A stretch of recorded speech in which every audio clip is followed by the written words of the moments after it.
This is Tim Bryce with my column entitled Dealing with Office Clutter. I cringe when I hear someone say, "A cluttered desk is the sign of a brilliant mind."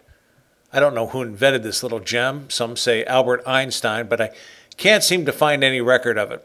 More likely, it was some slob who got called up on the carpet by his boss for running a pigpen. It has always been tough to run an organized and efficient office, but this seems to have been compounded in recent times when PCs started to pop up all over and we allowed employees to eat at their desks. Now it is not uncommon to see a number of wires running everywhere, overloaded electrical sockets, and empty fast food bags and cups laying around. We used to complain about ashtrays, but this appears to be a thing of the past. Instead, we find cigarette butts on the ground just outside of the office or outdoor ashtrays overflowing with them. Very professional. Since I believe our work is an extension of our personal lives, I tend to think of the office as our home away from home. This makes me wonder what we might find if we visited some employees' homes. Are they as big as slobs at home as they are at work? If not, why do they find it necessary to trash their office as opposed to their homes? Office clutter is indicative of management's organization and a part of the corporate culture. Some believe the sloppier they look, the more they give the appearance they are hard at work. Not necessarily. More likely, sloppiness is indicative that the person is trying to hide something and is actually quite lazy. The military understands the need for organization and keeps their facilities spotless. You are expected to either work on something, file it, or throw it away.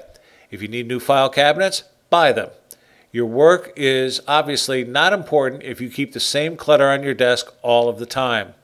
In fact, such clutter will grow over time. For example, have you ever seen someone with a plastic tray on their desk?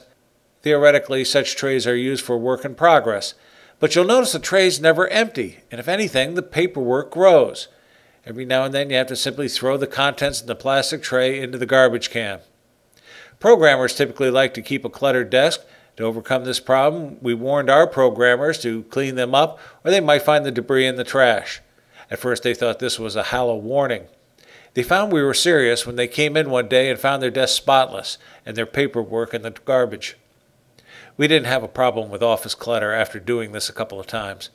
Some programmers are aghast when I tell this story, but following our cleanup of the office, we actually experienced an increase in productivity simply by enforcing a little discipline in the workplace.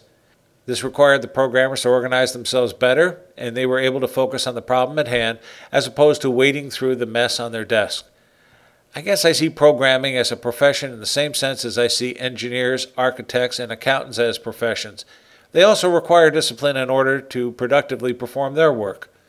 Office clutter is a reflection of a person's professionalism and, as mentioned, a part of the corporate culture.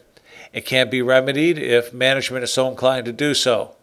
I admire an office that is well run and organized. It tells me the people are serious about their work and a company I want to do business with. Just remember, a cluttered desk is a sign of a lazy mind, not a brilliant one. Friends, keep the faith. This is Tim Bryce in Palm Harbor, Florida.